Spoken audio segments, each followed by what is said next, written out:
Shalom, shalom, shalom, shalom, shalom à vous, gloire à Jésus, à tous, gloire à Dieu, à tous et à tous là-bas, gloire à Dieu, gloire à Dieu, voilà, gloire à Jésus, alléluia. Et tiens, un jour, nous avons lu quelque chose de très intéressant dans le livre de Job, le chapitre 8. Et donc je souhaiterais que, étant chez toi, tu prennes la peine de lire tout le livre de Job, chapitre 8. La Job chapitre 8, et que tu fasses un petit résumé, un petit résumé, pour bien comprendre ce passage-là. Voilà. Et comment on appelle, moi-même j'ai lu le passage de Job, Job chapitre 8. On a fait j'ai fait le résumé moi-même. Voilà, pour ma propre compréhension et pour aussi la compréhension de ceux qui nous écoutent, ceux qui veulent entendre, ceux qui nous regardent, ceux à qui nous parlons, voilà, pour notre compréhension, je fais le résumé du passage. Mais en tout ça, il y a un élément clé qui a attiré mon attention, parce que parmi plusieurs danseurs, nous apprécions un plus que tous. Vous voyez, voilà, nous apprécions un plus que tous. Et c'est pareil. Voilà, nous avons lu tout le passage, mais cette fois-ci, il ne s'agit pas d'appréciation, mais d'orientation de l'esprit. Vous voyez, l'esprit nous a orientés sur un passage qui a attiré beaucoup mon attention. Job chapitre 8, le verset 5 à 6, partie A. Verset 6, c'est-à-dire la partie A du verset 6. Donc, Job chapitre 8, du verset 5 au verset 6. Comme d'habitude, pour l'amour de Sion, je ne me tairai point. Pour l'amour de Jérusalem, je ne prendrai point de repos, jusqu'à ce que son salut paraisse comme l'aurore et sa délivrance comme un flambeau qui s'allume. J'espère que tu comprends très bien ce passage avec moi, parce que c'est mon slogan. À chaque fois que je fais mes vidéos, c'est l'introduction qui est là. Donc, à chaque fois, il en sera ainsi. Bien. Job chapitre 8, verset 5 à 6. Nous allons décortiquer ce passage-là. Nous allons décortiquer ce passage. Regardez ces trois interrogations qui ont été posées. Prenons, cherchons le livre de Job ensemble. Nous allons lire. Job est tout juste avant Psaume. Voilà, donc allons-y. Tout juste avant Psaume. Le livre qui vient tout juste avant Psaume. Donc, nous allons chercher ensemble rapidement Job chapitre 8. Je suis à la page moi. Job chapitre 8, du verset 5 au verset 6. Et d'abord, le premier verset, on dit Bilhad de Chouach prit la parole et dit, Bildad, je m'excuse, Bildad de Chouach. Voilà, Bildad est l'un des amis de Job, il est de Chouach. Vous voyez, c'est lui qui a pris la parole et qui a parlé dans tout ce que nous allons lire dans Job chapitre 8. C'est Bildad de Chouach qui était en train de parler à Job. Job qui était déjà dans sa situation, en tout cas de dégringolade, où il avait perdu tout, il se lamentait, il criait, il se lamentait, voilà, il se lamentait, et donc de temps en temps, quelques amis, quelques personnes encore, soit de bonne foi ou bien d'autres aussi qui tentaient à le décourager, venaient vers lui et échangeaient avec Job. Et c'est l'un d'entre eux qui est Bildad de Chouach. Mais lui va dire quelque chose de très intéressant dans ce chapitre 8 là. Voilà. Mais précisément, nous allons voir le verset 5 au verset 6. On dit, mais toi, je vais parler des trois interrogations. Prends ton stylo et puis note ça, s'il te plaît. Note ces trois interrogations. Parce que c'est à partir de ces trois interrogations que nous allons développer tout le reste la prochaine fois. Ça ne sera pas aujourd'hui. Voilà, mais ça sera la prochaine fois. Voilà, ça sera la prochaine fois. Tu prends ton bloc-notes, tu prends ton stylo, et puis tu notes très bien ces trois interrogations. Et toi-même à la maison, partout où tu es, confiné ou pas, il faut chercher ce passage-là. Cherche ce passage.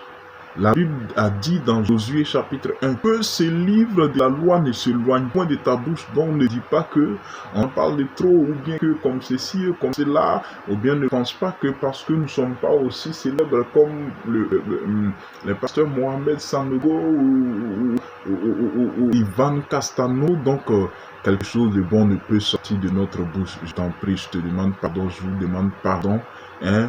Même de Judas que tous négligeaient là, c'est de là-bas qu'est sorti le Messie. Du Judas futile est sorti de quelque chose est sorti quelque chose d'utile. Du Judas futile est sorti quelque chose d'utile. Vous voyez? Donc quelqu'un disait comme ça que bon bref, continuons. Continuons. Voilà. Donc notre très bien, c'est 3 interrogations. C'est à partir de ces 3 interrogations que nous allons développer tout le reste. Et vous allez voir, ça sera grand.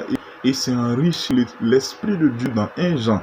La Bible nous dit dans 1 Jean que l'Esprit nous enseigne toutes choses. Vous voyez? Et donc l'Esprit de Dieu nous enrichit à partir de ces 3 interrogations. Et si tu prêtes attention, que tu es attentif et que tu prends ton bloc-notes, tu suis jusqu'à la fin. On va faire ces vidéos de manière séquentielle. Si tu suis toutes ces vidéos jusqu'à la fin, vraiment, tu as quelque chose de très intéressant, encore et encore, qui va beaucoup t'aider, qui va beaucoup t'aider. Voilà. Regarde bien ces 3 interrogations. Qu'est-ce qu'il pose comme condition? Comme condition. Il s'agit de 3 conditions plutôt. 3 conditions. 3 conditions. Voilà. Il s'agit de 3 conditions. J'avais parlé d'interrogation, mais non, plutôt conditions. Conditions serait mieux. 3 conditions. Voilà. Si tu as recours à Dieu, première condition. Si tu implores le Tout-Puissant, deuxième condition. Si tu es juste droit, troisième condition. Et regardez, à la fin il va dire quoi? Certainement alors il veillera sur toi. Certainement alors il veillera sur toi et rendra le bonheur à ton innocente demeure. À ton innocente demeure. Donc 3 conditions qui vont faire appel à ce que moi j'ai appelé particulièrement récompense. Les 3 conditions qui feront appel à la récompense. Vous voyez, il a dit quoi? Si tu as recours à Dieu, si tu implores le Tout-Puissant, si tu es juste et droit. 3 conditions. Mais pourquoi Bildad de Chouach, certainement truffé de l'Esprit, parle de l'Esprit Saint, truffé de l'Esprit de Dieu, parle de ces 3 conditions, présente ces 3 conditions, ou bien pose ces 3 conditions à Job. Alléluia. Pourquoi? Et pourquoi il dit si tu as recours à Dieu? Je voudrais qu'on fasse la différence entre Dieu, le Tout-Puissant, et être droit et juste. Avoir recours à Dieu. Qui est Dieu? Pour qu'il dise avoir recours à Dieu. Qui est le Tout-Puissant? Pour qu'il dise avoir recours au Tout-Puissant. Que signifie être juste et droit? Alléluia. Donc voici ça.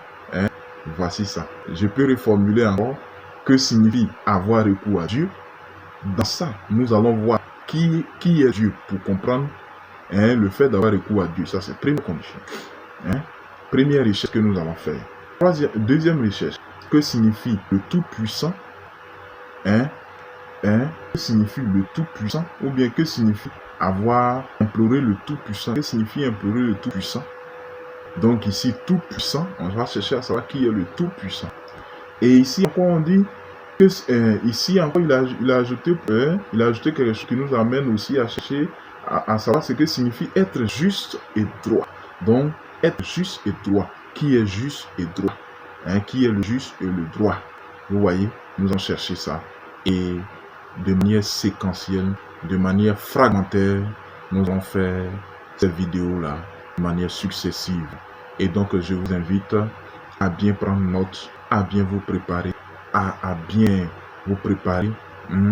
Voilà, de sorte que ce qui va venir là puisse demeurer sur le tableau de notre cœur.